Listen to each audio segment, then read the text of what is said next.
There we go. Peace, good people.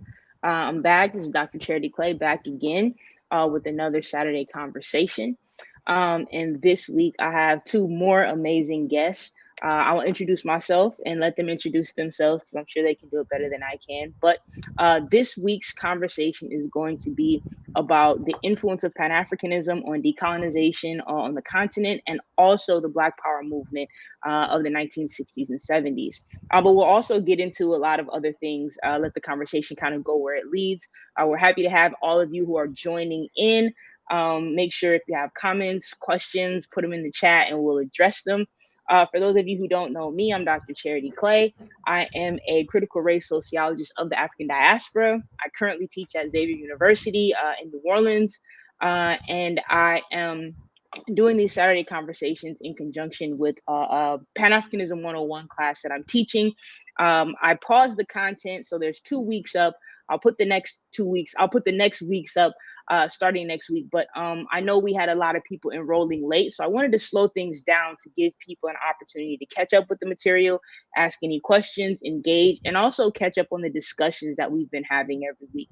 So fortunately, with the help of West to West, I've been able to have conversations for the last 3 Saturdays with some amazing people who've been able to speak about Pan-Africanism in some ways that I've learned from and that I'm hoping everyone viewing has learned from. So now I want to turn it over to this week's guest and allow them to introduce themselves. Okay, I'll start. Greetings. My name is Albie Walls. I'm a member of the All African People's Revolutionary Party. I live in Ghana, Accra, Ghana, West Africa, where I organize for Pan-Africanism. And I've been here for the last 20 years or so. Prior to living here, I was living in St. Louis, Missouri for about 20 years. And then prior to that, I was born in Baltimore, Maryland. Great to have you. Well, my name is Nanaya Jinfua, and I'm a member of the All African People's Revolutionary Party, a member of the All African Women Revolutionary Union, which is a women wing of the AAPRP. I'm an organizer for the party. I believe in women and children activism and done a few works here and there. I'm born and I live in Ghana. I'm born in Ghana. I've been in Ghana the whole of my life. I've done a few trips in and out of Africa, still on the work for organizing African people on Pan-Africanism.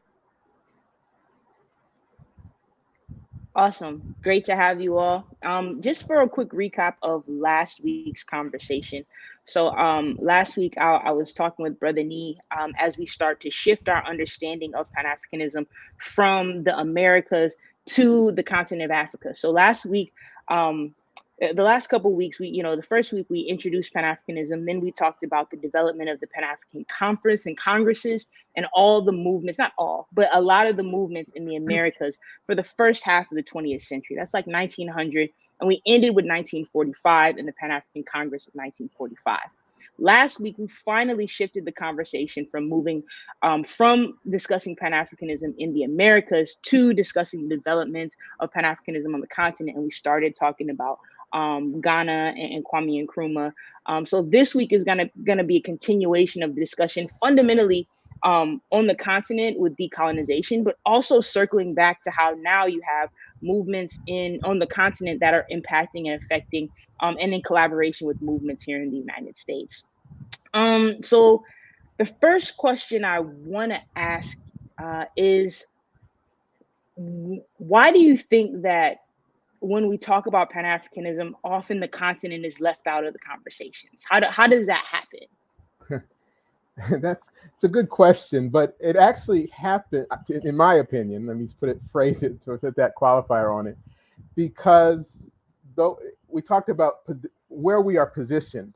When you're in the U.S., you tend to talk about things starting in the U.S. When you're in Africa, we don't talk about Pan-Africanism starting in 1900 in Britain or in the Pan-Africanist Congress or Marcus Garvey. We talk about Pan-Africanism starting in Africa. So it does depend on, I'm sure if you're in the Caribbean, you might start from another place.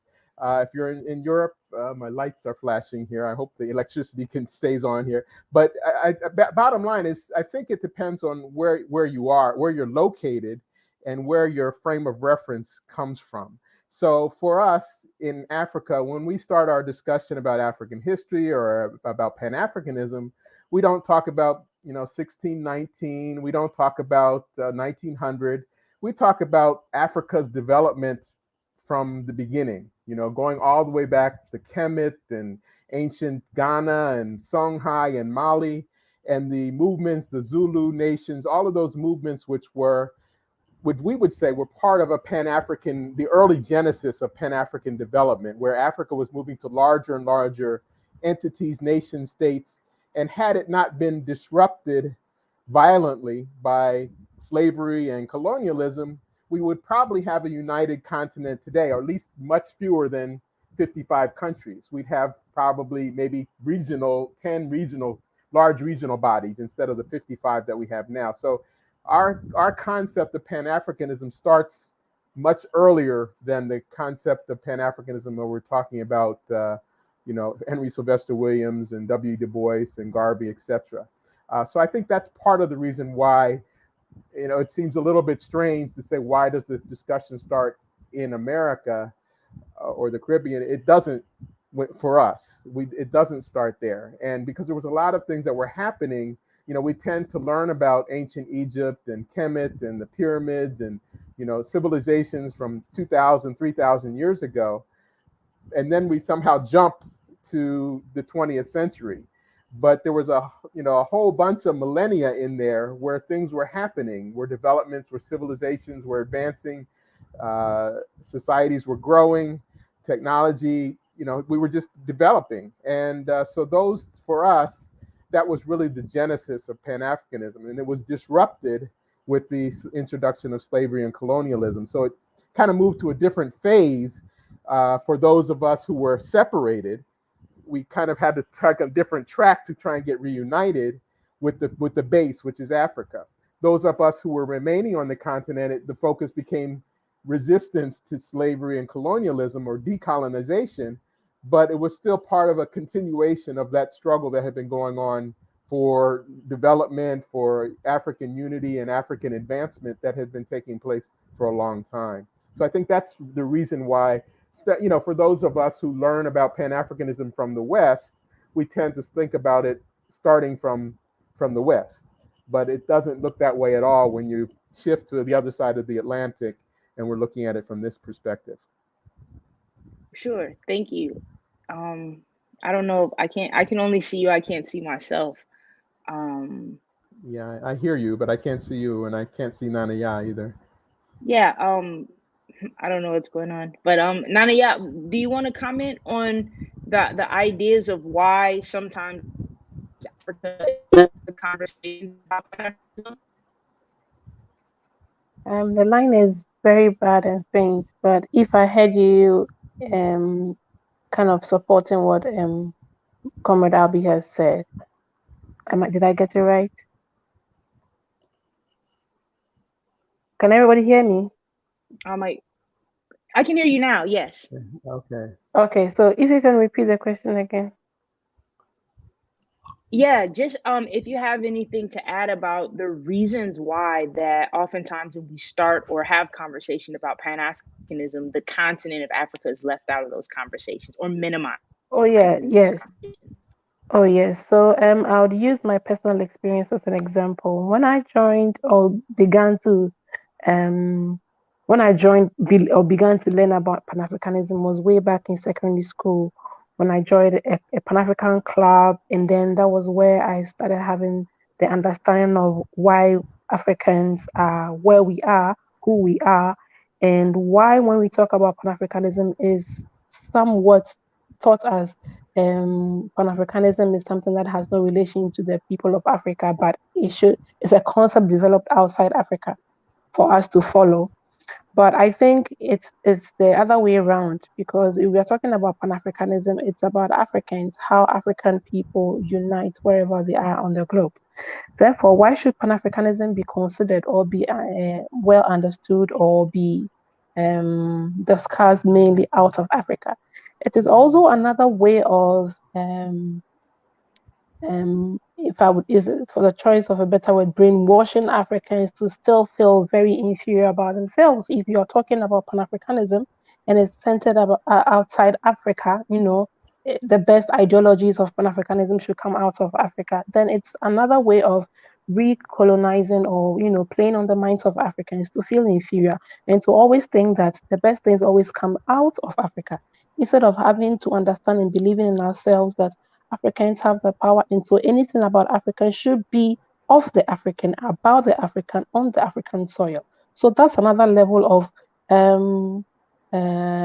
would I say, mind colonization, I would say, that is currently happening, even in ideologies, and for people to understand that, this whole thing is not a concept brought to us from somewhere, but it's about ourselves. And it's about time that we get to understand and appreciate that this is something concerning Africans, wherever you might find yourself. So that's another issue that we need to look at it. And it's becoming very, it's looking like a white, should I say a white elephant, something that is being glorified, but it's actually not so. Do you understand? Yeah. Pan-Africanism being, coined in a way that should be for people of class, that the best ideas of Pan-Africanism should come out of Africa by people from the West and all that. It's another way of, brainwashing Africans. And this is the my personal observation and experience about, the ideologies of Pan-Africanism and the way forward. No, thank you both for contributing that. So in the first week we talked about the first week of class. What I talked about is how seeds of Pan-Africanism were planted in the Americas, but the root is on the continent. So one of the things that I teach when I talk about Pan-Africanism developing in the Americas is that it was fundamentally people who are identifying as African in the Americas, right? You have people who were tapping into their African culture, their heritage, their spirituality to, Nanaya, like you said, to organize wherever they found themselves, right? So I want to make sure that even when we're speaking about Pan-Africanism in the Americas, we have to acknowledge that it's always rooted in the continent. And I think sometimes, especially when we started with the Pan-African Conference or Congresses, we have a tendency to perhaps value those meetings over a lot of the other mobilization that was happening, that what we say is African centered. And additionally, like you say, we completely leave out a lot of development that was, it seems like in a lot of ways when slavery and colonialism and imperialism interrupted, right, African history, we completely turned the light off and stopped understanding that there were still things happening during the same time, right? So we have enslavement as a coastal process, but in the hinterlands there was always development, there was always culture, and I think that we really need to start paying more attention to that. The second question and if you have any commentary going back and forth, please contribute it. But what do you think is one of the reasons why there was this increasing shift, even as the Pan-African Conference and Congresses were happening? Increasingly, there began to not only be more African presence, but a larger conversation about the continent, moving away from, these resolutions and these demands made to European colonial powers. What do you make of the shift over time that eventually led to a lot of these decolonization movements on the continent that just shifted the idea of Pan-Africanism from what's going on in the West and the Caribbean and even in Europe to let's start focusing globally, start focusing on the continent? To me, I think some of it comes from, and I think there's probably several reasons, but a big one, I think, is the recognition that what we lack is power. The ability to defend ourselves, to advance our culture, to protect ourselves, to develop. We don't have the power to do that. And the reason we don't have power is we don't control land. And that's when we're 13% of the population here, 5% of the population there. And the land that we're on isn't land that we control. It limits the power that we have. It becomes more theoretical. It becomes more talk, aspirational. We would like to see this. We want to see this. This is our goal, but we don't have anything concrete or solid to build on. So I think it was a natural evolution to recognize that really the source of our power and where 90% of our people are is the continent of Africa. So it was kind of inevitable, I think, for the Pan-African movement to refocus or recognize that this is the source of our power. This is where our strength is. This is where our resources, our land base is. This is where the majority of our people are. So this is where our capacity to get power comes from. So I think eventually we would have come to this point sooner or later anyway. But that was, I think, one of the contributing factors why, even with all of the Africans in the diaspora aspiring to get back home, they never really gave up or recognized that they're no longer part of Africa, or Africa is no longer home. It took generations and centuries for some of us to have that beaten out of us, and to identify no longer as being African or no longer this being home. But the reality is, for me, you can't really remove it. The whole concept of, you can take the African out of Africa, but you can't take Africa out of the African. I think that's part of it. That's another part of it, in addition to the actual power and that comes from the control of land and the resources on the land, is the recognition that there's a cultural something within our culture, within our being, that you just can't separate from the continent of Africa. So those are, I think, two reasons why we have gravitated, or the Pan-African movement has gravitated to see ultimately now that the future of Pan-Africanism really depends primarily on the future of Africa. Exactly. And if I would add,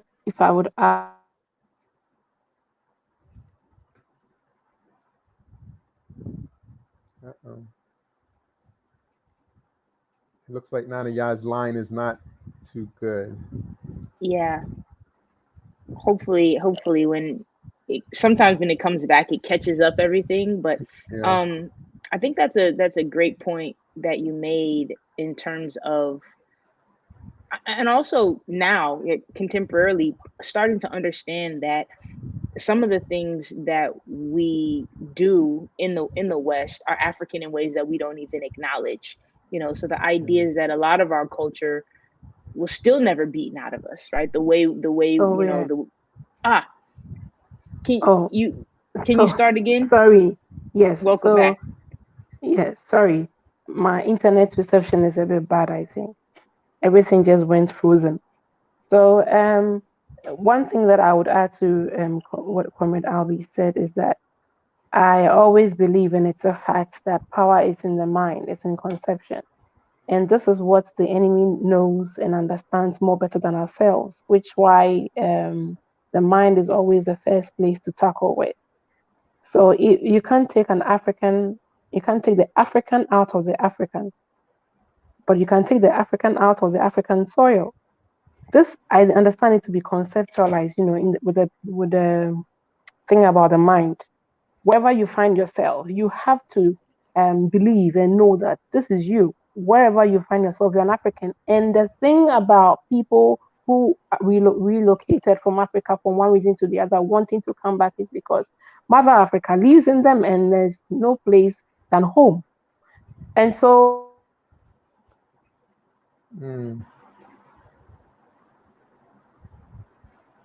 we lost her again.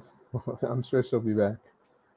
Yeah, definitely. But I think that is the thing about the importance of land. And like you said, understanding critical masses. One thing I tell people when they try to study decolonization movements on the continent, we have to acknowledge that having that land, having that history, having those numbers, and that ability to mobilize fundamentally allowed for things that, like you said, 13% of the population. that gives power. Oh, she's back. So sorry. So what I was trying to say, what I was trying to say is that power is in the mind, and once you conceptualize something, it tells you there's so much power that you have. And this is what the system has recognized so much that it wants to take it out of it. But whatever you do, the truth can be delayed, but can never be denied. That is why wherever you find yourself, no matter what you do to yourself as an African, Mother Africa lives in you. And you have the role to play, making sure that your home is still your home and made it better. And the enemy is not relaxed or waiting. This is a struggle or warfare of power. And because Africa has all the resources, all the richness, all the things that the world needs in development, Africa is the target. Therefore, African people have been separated from Mother Africa, scattered everywhere and being dealt individually or in a small collection with a mind and making you feel that you are no better if you're an African. Thank you, thank you. So in this conversation of acknowledging that land is one of the things that gives you power, can you speak a little bit about the ways that decolonization movements on the continent were centered around that idea of land and power and culture? Does that make sense, the question I'm asking? Yeah, I think so. I think, well, if we're talking about land as far as what it produces, I mean, we're not, I mean, obviously, one of the things that will strike anyone who comes to Africa, if you get a chance to leave the capital city where you generally arrive, is the vastness of the land. There's just so much space, just traveling from one city to the next, and there's village after village after village, and town after town after town.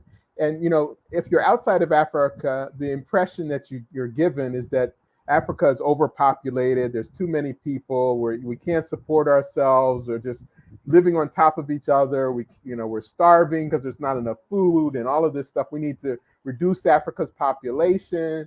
All of these kinds of things. But you come here and you see places that look, the size of a state in the U.S. or some countries are the whole space, and there's hardly anything there except for trees and mountains and nature. So what the value is, it's not just the space, but it's what's in that space. It's the timber, the rubber, the oil under the ground, the minerals in the ground. It's so much, the waterways, the rivers, all of that stuff is power in terms of economics. And that is what, as Nanaya said, is why Africa is the target, because so much of the West, the developed world, requires these resources that look like, those of us here, it's like this place has been here forever. What's the value in it? But we're not seeing, even here, that they're taking these big dump trucks, tipper trucks that are leaving with all of this rich vastness that can go to power an Apple or a Google or a Facebook or an Amazon, is all coming from the stuff that they're taking out of the ground here that we take for granted. That's always been there, but that's where the power is. So sometimes it takes a little bit for us to appreciate that their interest in controlling that. And again, now there's the battles between China and America and Japan and Germany, all fighting over who's going to get control of the land of Africa.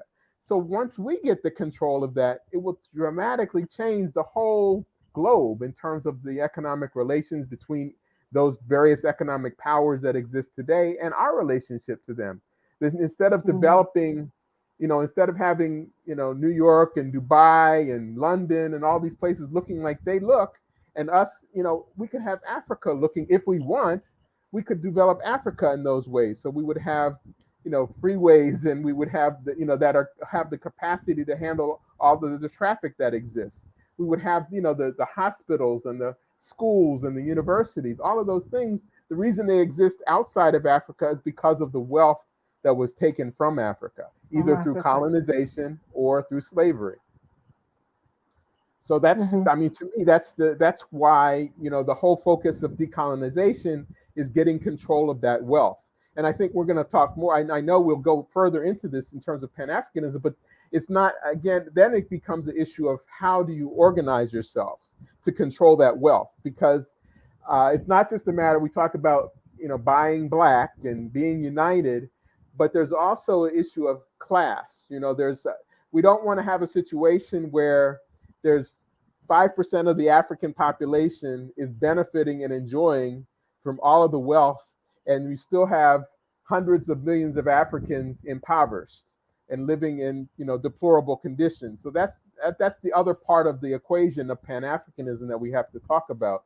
We have to acknowledge that, as this decolonization process has started, they've been able to create we call them a comprador, a middle class that has really represented the former colonizers. And so they're now here in place of the European, and they're serving in they're CEOs of banks, and they're serving the interests of the foreigners, but they get paid very well to do it. So it's like, it's funny to me when I have friends who come, family who come, and they say, well, is this a Black-owned hotel? Is this a Black-owned restaurant? Is this a Black-owned bank? And it's, of course, we're in Ghana. Everything's Black. That doesn't mean I support him, because this person, you should see where he has 5 houses and 15 cars. Right. I'm not interested in giving him more money, because that doesn't help us as African people. But so when you're looking at it from this standpoint, it's not just about if it's an African-owned bank or an African-owned business. Is that business supporting African people, or is it supporting that individual? So because he's just a front person for, some other foreign corporation, but he literally owns the bank. It's his family's bank or his family's business, but he's a billionaire in US dollar terms, but he's not helping us at all. So we have to be a little bit more sophisticated, or go a little bit deeper than just the color of someone's skin, and whether that person is an indigenous African or a diasporan African and that owns that business. That's not really what it's about from this perspective. Exactly. You just said everything out of my mind. You just emptied my mind with your presentation. Exactly. Yeah. So let's talk about how Pan-Africanism, I don't even want to say support, but how it creates what becomes decolonization. So how does decolonization develop through Pan-Africanism? And of course, speak about incrementarianism and the idea of Pan-Africanism under scientific socialism. Just understanding how Pan-Africanism kind of laid a foundation for not just Ghana, but other nations to follow for different modes or methods of decolonization. Okay, Nanaya, you want to start, or should I go? Yeah. So first of all, the process of decolonization, just from end of what Comrade Albie ended with. Now we are talking about freedom, independence, and so the physical being of the oppressor isn't there, but the oppressor has a replacement, a representative who is the same color of you, to behave as if, oh, we've given you independence, you're on your own. So anything that happens that is against your interest is from your own people. No, it's because our own people have been put there to replace or play the interest of the European or the imperialist. Now, the decolonization process through Pan-Africanism that has started has also been taken to a different level by these same oppressors. It has, the definitions of it have been done in such a way that favors the colonizer, if I would say, and deeper makes us feel so much what's the word, more handicapped as Africans. Now, how do we understand Pan-Africanism? Pan-Africanism under socialist, Pan-Africanism under socialism, or Pan-Africanism under capitalism? Which system serves best for Africans? You can unite. You can have Pan-Africanism under capitalist system, which serves the interests of the capitalist and keeps African more and more poorer. Pan-Africanism under socialism is where the African people, I believe, find their place. This is where, the break of getting the rich richer and getting the poor poorer by few people owning 90% of the lands, and then, the majority of African people still staying poor. People working so hard yet getting nothing, and they go about saying, "Oh, Africans are poor, Africans are lazy." But the system has been placed that the definition of you even understanding and beginning to appreciate that there is power with you has been redefined by the colonial master, if I would say. So here we are, still understanding ourselves through their own terminology. Do you understand me? So although we are trying to decolonize ourselves, these terms, these methods, these understand these ideas have been coined in the way to still maintain the interest of the oppressor, if I would say. So how do we come about by redefining ourselves again? How do we understand ourselves if we say we are decolonizing ourselves, testing ourselves free from the mindset? How do we do that? How do we even appreciate that whatever interest is being served, is it against Africans or is for Africans, wherever you might find yourself? The perfect example is what Comrade Albie said. You have an African, this is a black owned or a Ghanaian owned factory, but the fellow Ghanaian is the worst paid, and all the profit is somewhat being sent overseas to be kept, to be saved, and all the monies are supposed to help the nation, the African nation, is going to serving the interest and developing the oppressor again. So it can be in the face physically as Africans, but the interest of it does not serve it. So decolonization, it has to be looked at in a deeper perspective as to Pan-Africanism under socialist, scientific socialist term, or Pan-Africanism in capitalist term. Thank you so much.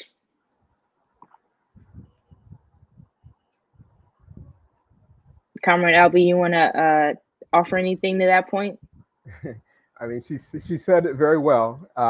As I said, it's I feel somewhat fortunate to come with having had. I mean, even though the circumstances of history, and I know why I was born where I was born, and sometimes I wish that weren't the case, but it is what it is. But it gives me a perspective. It helps me, I think, to understand a little bit better or see things from a different perspective, recognize and understand a little bit better what's happening to us. Because sometimes people don't even believe, the form when we're decolonizing information sources, for example. And Nanaya said, the terms of reference, the definitions are all given to us by imperialists. So when an African on the continent has the perception of Africans in the diaspora as being everybody's LeBron James, everybody is Jay-Z and Beyonce. And so you just have to get out. And once you get there, you leave Africa, things are going to be better.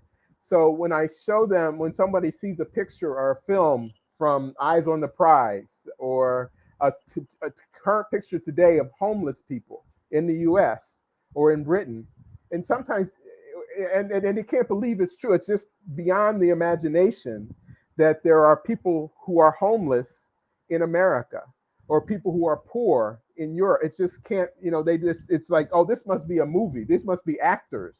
No, this is, and what I'm telling you, no, this is real. This is a real people, real images. It's happening. It just happened last week. And so even now, when sometimes people see, the social media, George Floyd, and so many, every week we're seeing another murder live of an African person somewhere, unarmed African somewhere by police. Sometimes people can't even believe that it's true, even though it's right there, because we've been, for generations and generations, we've been told that this is paradise over there. And it's like, I can remember even at one point visiting the US and taking pictures of a European standing on the highway ramp holding a sign, "We'll work for food." And he's obviously living on the ground underneath the bridge, and he's standing there trying to begging for money from people in traffic. And people had never seen a white person much, working in a physical labor, much less begging on the street. It's just hard to conceive of something. And that's where Nanaya talks about it's in your mind. If your mind has been indoctrinated in this way, even though it's right in your face, it doesn't register. It cannot be. It cannot make it. It can't be reality. even though we know that that's the fact. This is reality. So it's I think again part of and I know we'll talk more about change and how it's going to come about, but some of it is natural. As more and more people move and travel, and especially young people with now the access through social media and internet connections, it's difficult to maintain some of those lies, some of those myths that they're not poor people in America. They're not poor Africans. Africans are not suffering in other parts of the world. So some of that's, but we don't want to wait forever. We don't want to, just wait for the evolution to happen. And that's where, those of us who are involved in revolutionary change are trying to speed it up, because who knows? I mean, we're dying, unnecessarily as we wait for the change to happen, but we can try and do some things to make it happen more quickly so that, not so many of our generations are lost. Yeah, definitely. I want to break to a question in the chat real quick. It says, "Is it more powerful for us to own land in Africa or in America?" And I'll let you all contribute first, but I have my own ideas as an African in the United States. But I want to hear first from you all who are actually in Ghana. So the question, there's a question in the chat from one of the viewers, Mr. Devon T. Walker. Peace, comrade. It says, "Is it more powerful for us to own land in Africa or America?" Well, I have, just even the concept of owning land as an individual, I'm not really sure. I mean, again, I think part of that's in the West. We've been taught that we have to own land to have, I need to have some land that's mine, and that's going to give me some protection, some wealth or something I can pass to my children, some stability, etc. I'm not really sure I think that's part of the Western construction of our mindset, that I'm not really sure if we need to own land to get the things that we want or we need in life, whether it's, protection and safety and opportunities for our children, education, and all of those things. I don't feel like I have to have my name on a title deed to do that, to get that. I think I can live in a society that if they give me, free education for my children, free healthcare, free transportation, all of those things, I'm not so concerned about whether I own the land or whether I'm living on land that's owned by the collective. I think sometimes, again, because of our experience and where we've been limited in a society that's capitalist oriented or capitalist dominated, and land is power for them, and controlling land as an individual is kind of getting close to some power. But here, there's so much land, it doesn't to me, that's not an issue. Whether my title, if I'm benefiting from what's on the land, I'm, my society, my community, I have the things that I need to grow and advance, and my children have those things, and my grandchildren. Again, I'm not really so concerned about the ownership of it. Now, in general, I think I don't want to discourage. I know there's lots of folks who, even especially Ghana now, year of return, and everybody's talking about Africans. Many people want to get out of America, and Africa, for African people, this is the place to come. We want to come to Africa. That's understandable. We've done that way for generations. But I think we have to come with the right mindset. If we come and we want to own land, and then we do the same thing that anybody else, you can be Chinese, Korean, French, German, and own land, and say, well, I'm hiring people. I have, workers on the land, and I'm paying, but it's still, you're just an employer. It doesn't matter to that worker whether you're an African from America or a European from Germany or an Asian from China.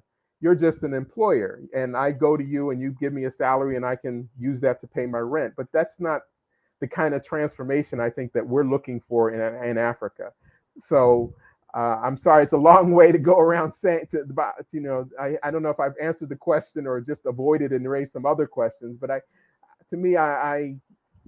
hesitate when people say, I want to own land in Africa. I think some of it's spiritual. It's like we've been separated for so long. There's a sense of completeness. Okay, I've come back home and I have something that's my own.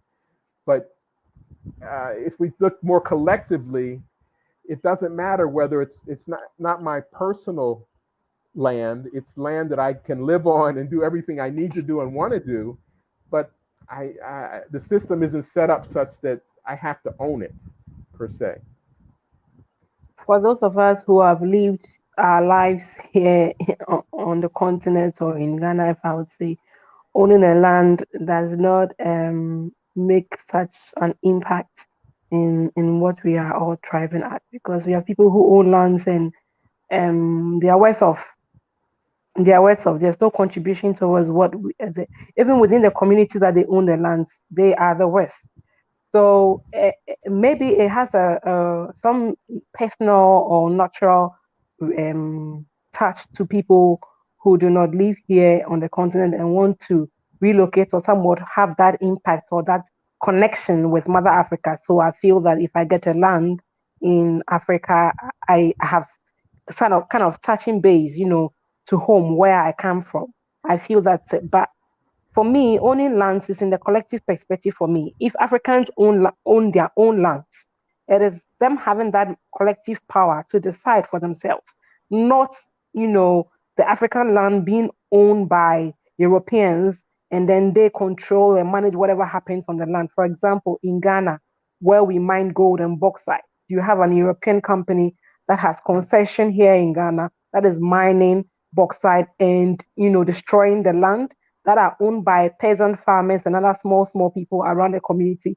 And the government, obviously serving the interest of capitalism, will just say, oh, the land is going to be cleared for mining, so you get some peanuts and collect your crops from the land. Although you are the rightful owner of that land, that power has been taken out of you because you are an individual.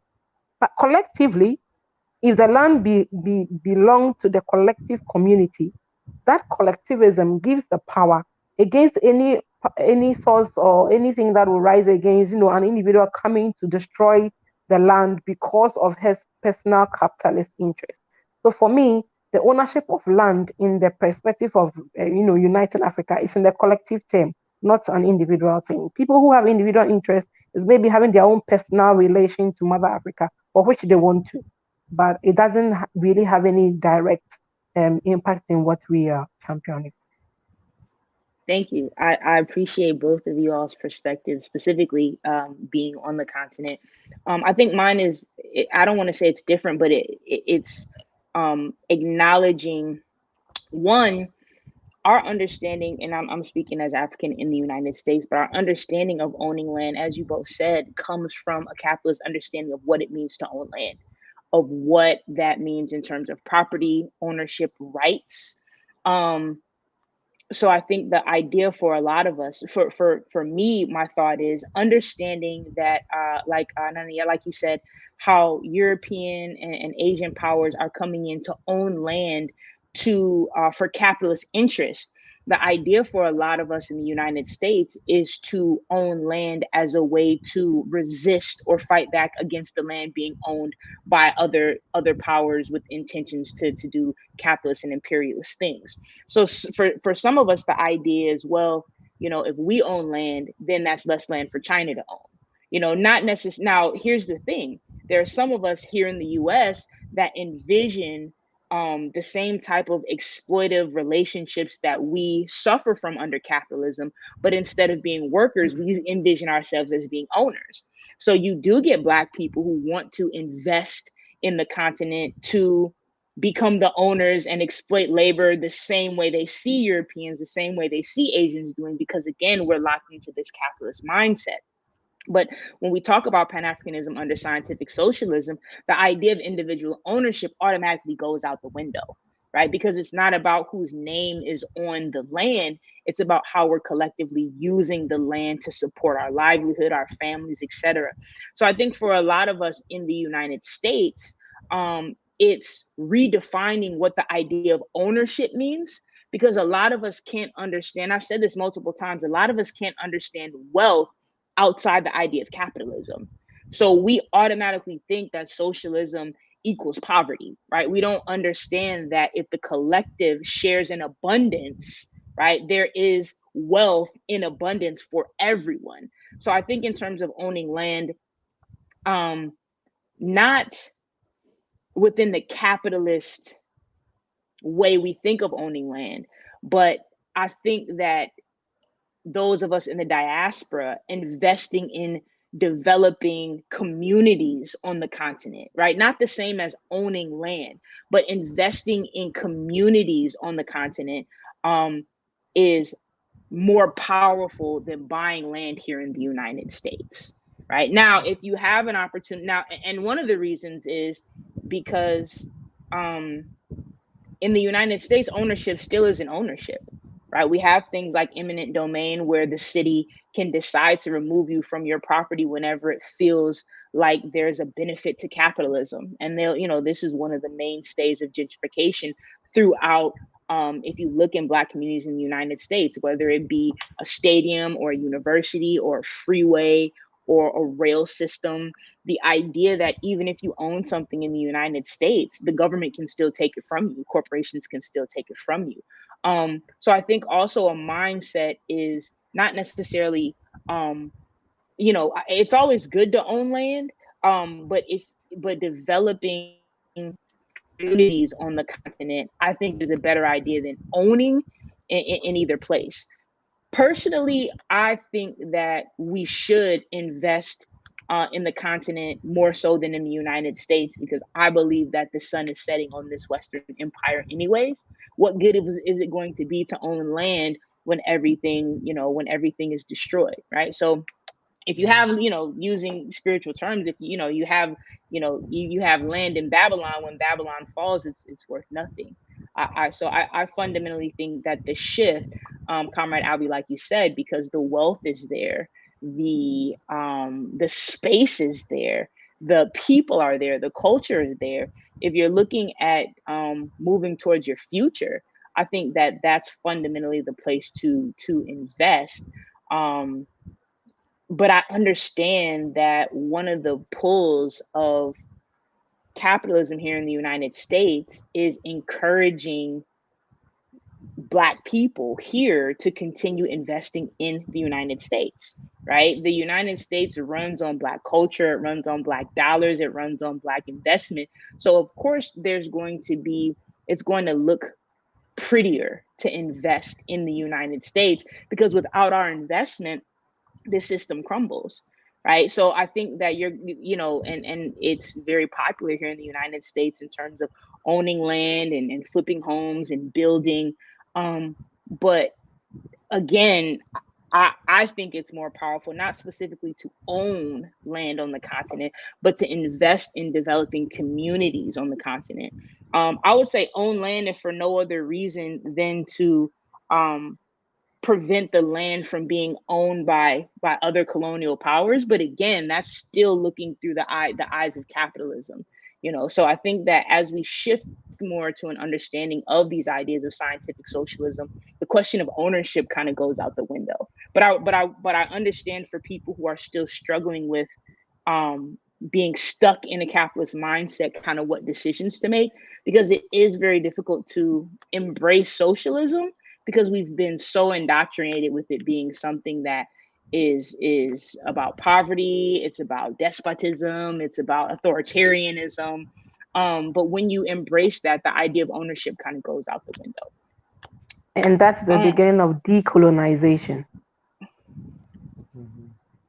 That's it. Let me ask just very clearly about what you see as the biggest impacts of Pan-Africanism on the continent to the Black Power movement in the United States. Like, what do you see the biggest influences or impacts of decolonization on the continent, and then the Black Power movement of the 1960s and 70s?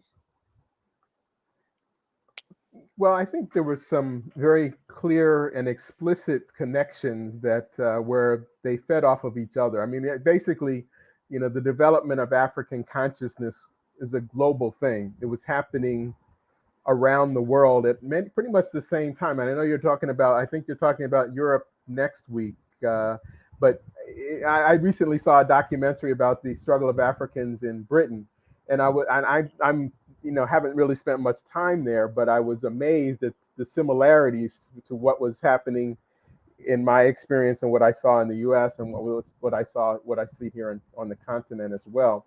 So there was some specific, there was actually people who visited and learned from folks on the continent strategies and got support, but materially, strategically, ideologically, for the struggles that they would go back to in the U.S., where folks from the Student Nonviolent Coordinating Committee were invited to come to Guinea in 1964, I believe, and Fannie Lou Hamer was one of those folks who came, and they were John Lewis, and they were impacted greatly by what they saw and what they learned in Guinea.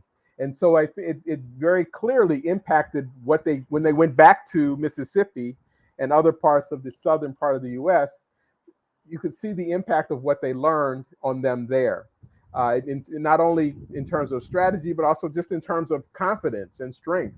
Because part of the enemy, the colonization process is to isolate us, to make us think that I'm colonized by the French, you're colonized by the British.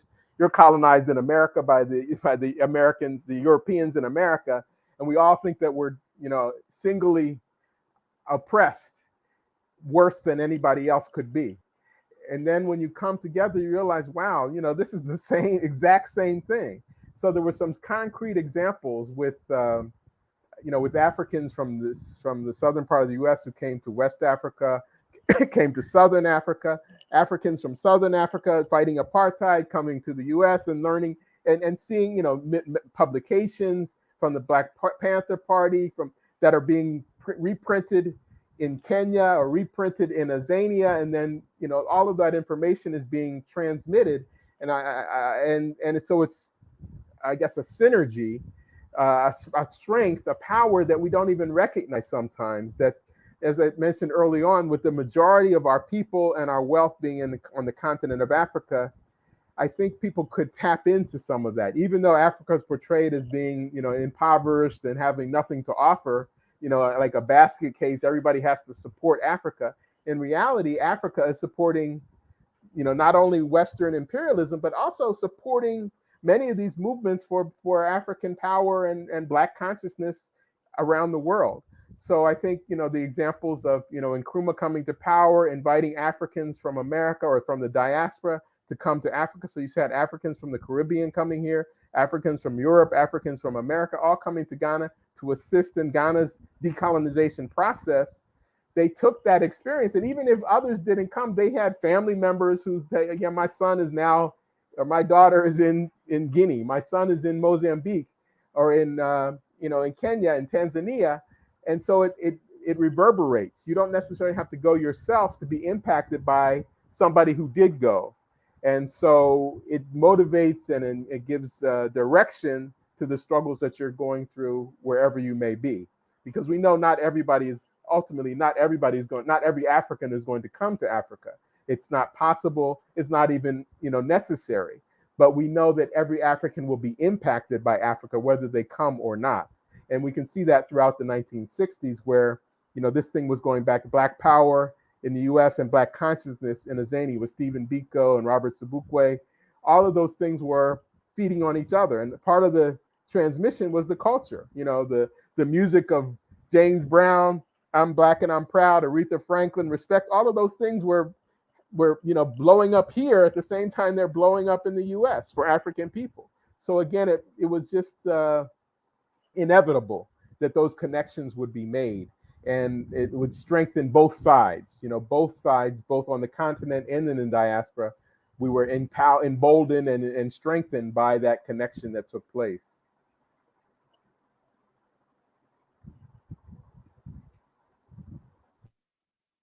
Yeah, I agree. I like, a couple things that you really pointed out that I always make sure to remind people is, one, there has always been literature, right? There has always been publications dating all the way back to, as soon as we were able to read and write in these colonizing tongues, we started communicating across the diaspora in them in ways that unify the diaspora. So like you say, you have publications that you can go back to the Negro World, Garvey's Negro World, that was transmitted throughout the world. You have publications.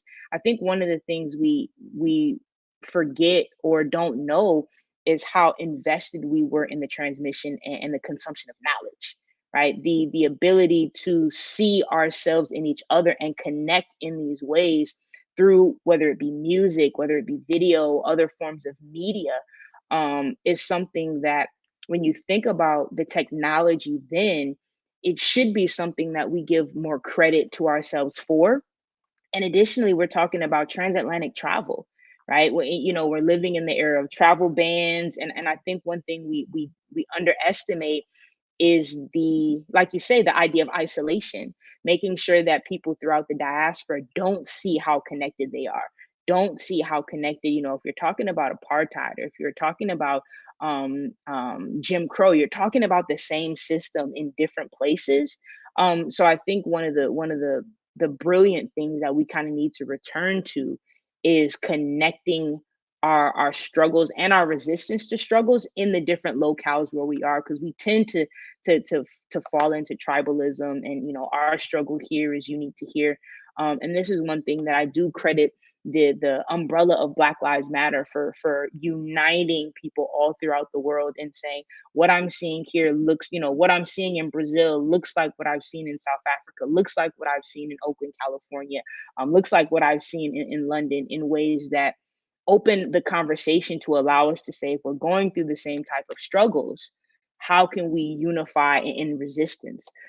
Sometimes we don't understand that European oppression it's a unified front. Europeans don't necessarily agree with each other, but they will come together to oppress African people every time they have the chance. So we need to be kind of more unified in the ways we resist and ultimately overcome that oppression. So I thank you for making that connection. We're kind of running low on time. Nanaya, do you have a comment here?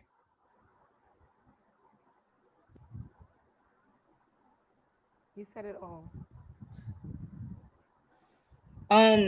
One of what I want to ask is, if someone is new to understanding, decolonization movements on the continent, who are five or three to five leaders that you would implore them to study to understand how Pan-Africanism is a model for decolonization and liberation? So if we're talking about, what three or four African leaders would you say, if you want to understand the power of Pan-Africanism in terms of liberation, you need to read this, read about this person, read about this person, who are the ones that you want to make sure people understand and identify with? I would say Kwame Nkrumah. Mhm. And his one of the books that he wrote that I read that has never left my mind is in fact there are two books, Africa Must Unite, and then um uh, is that Imperialism, Neo-Colonialization, Imperialism. Those two books are the basics. I would say it was the basics for me. And day in, day out, our lives, collectively as Africans, wherever you find yourselves, those books are like a living words for me. Throughout this book was written so many years ago, but because there are systems that are working against another system, and interest of a system is permanent.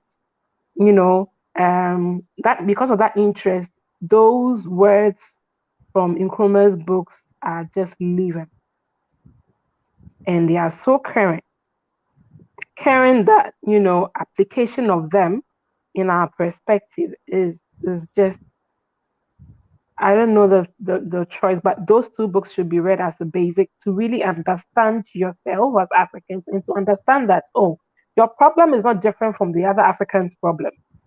You might have different physical colonizing masters, but their interests are the same. Hence, we that are being oppressed must have one interest and come together to fight that. So, for Nkrumah is the number one for me. Yeah, I think Nkrumah is probably for a lot of us would be number one, but there are others, and I think the second book that Nanaya was referring to was Neo-Colonialism: The Last Stage of Imperialism, which was a book that he wrote, I think, in 1965. The U.S. president at the time told him, "Don't publish this book or change it," because it implicated the U.S. government in talking about exactly what they were doing to newly colonize Africa. And he didn't do he refused, and of course we know 2 months later he was overthrown in a coup that was instigated by the U.S. government. So it's a very powerful, I mean, and as Nanaya said, it speaks to what's even going on, explains a lot of what's happening today. A lot of African people are confused, both on the continent and in the diaspora. It's like we have the wealthy, everybody tells us how wealthy Africa is. Why are we so poor?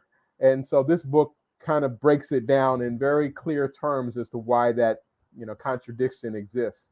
But I think some other folks that maybe sometimes we don't know so much about. One would be Amilcar Cabral in Guinea-Bissau, who was actually also worked with, the same time as Kwame Nkrumah and Sekou Touré. They were all actually together at the founding, calling for the founding of the organization that we now are part of, the All African People's Revolutionary Party. But Amilcar Cabral was in Guinea-Bissau, which was colonized by the Portuguese and was one of the most vicious forms of colonialism throughout the continent, throughout the world.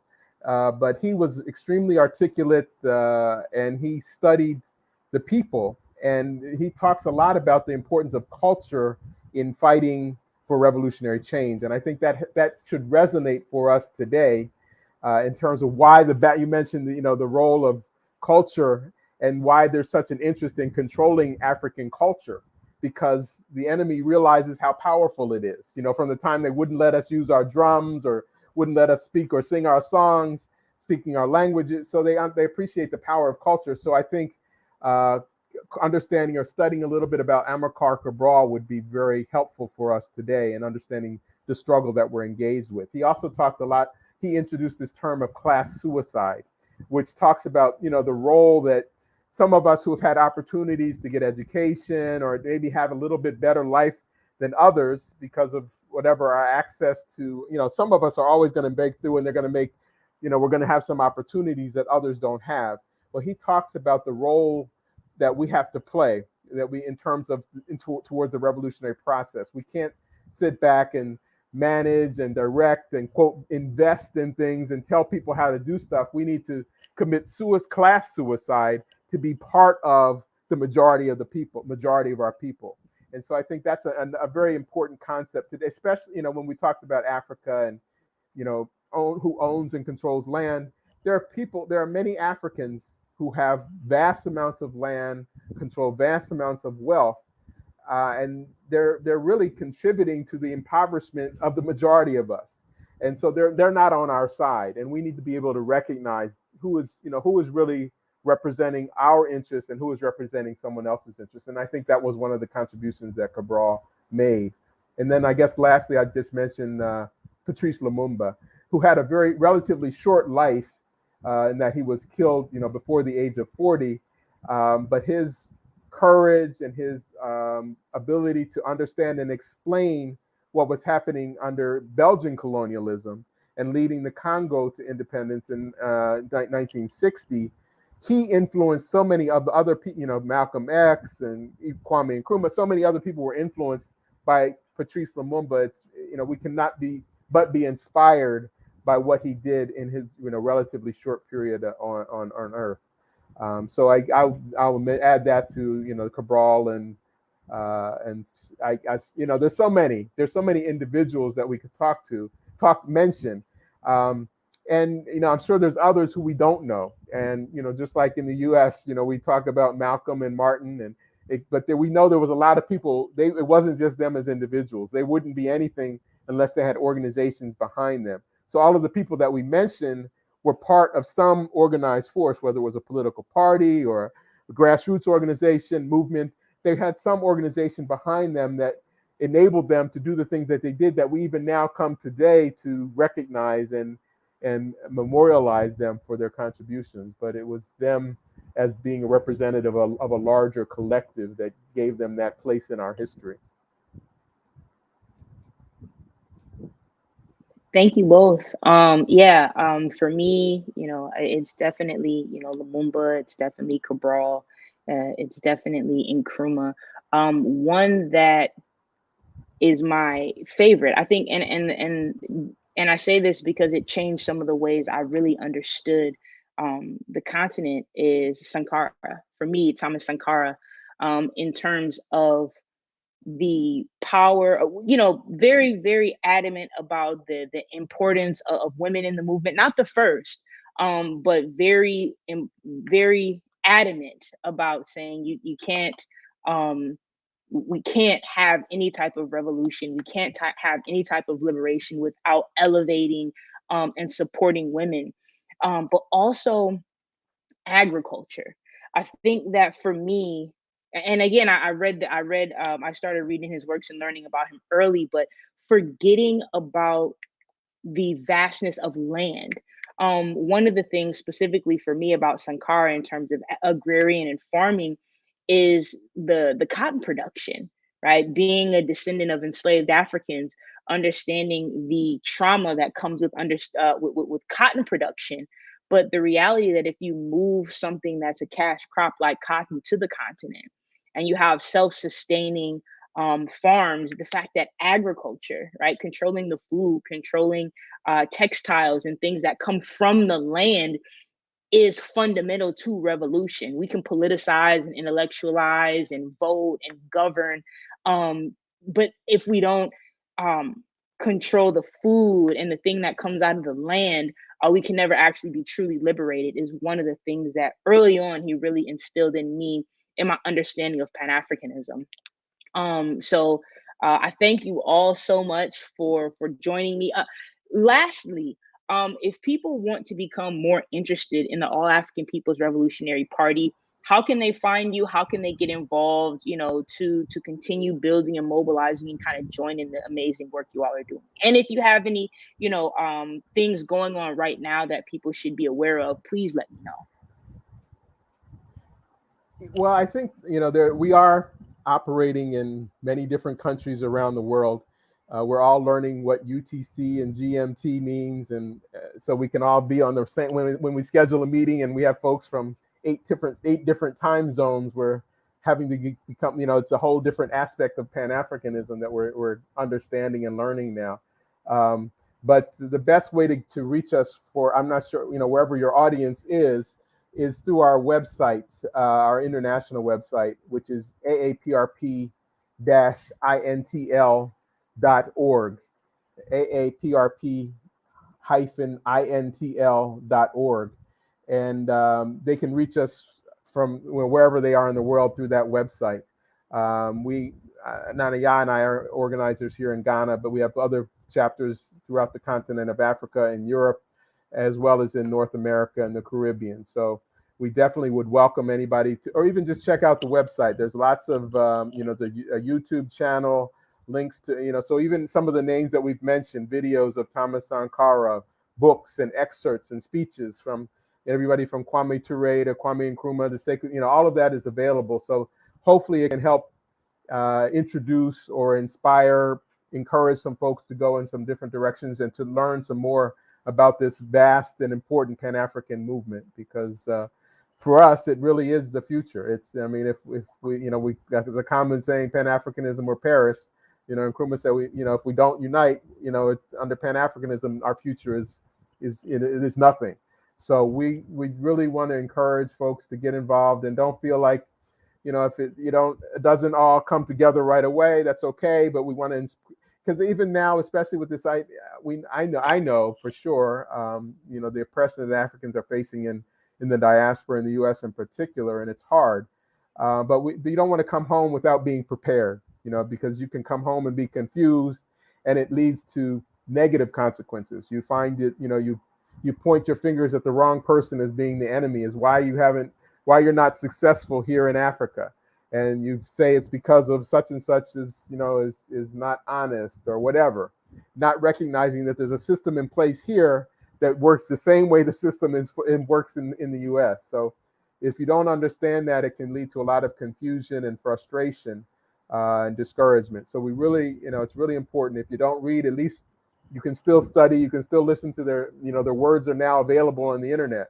And so we definitely want to encourage people to do that. Nanaya, any last comments about how people can find you or what work you're doing or how to get involved? Yes, so as Comrade Albie rightly said, we are everywhere online. You know, COVID-19 has taught us how to get together from wherever in the world through online. And AAPRP has a wonderful and amazing section for women, the All African Women Revolutionary Union. We specifically deal with issues about women. We make women understand that you have a positive and a very powerful role to play in the unity of Africa. Because without women, the African unity cannot happen. Cannot happen because when a woman has the right ideology, she builds on it and builds her family on it, and gradually that's her contribution towards African unity. So the AWRU is not only for especially actually the women wing of AAPRP, but the work of the AWRU is done by all members of the party. So wherever you are, we have programs. We just ended a program online on celebrating the All African People's Revolutionary Union of the party. We had a health walk, an amazing section where we, talked about health, exercise, and made some public information out there for people to understand that yes, our health is important. We have had webinar and there are other ones that are coming up also. So on our website, AAPRP_AINTL.org has all the information that you will need to access us, to reach us, and to join this party, this organization that is working and building the people of Africa.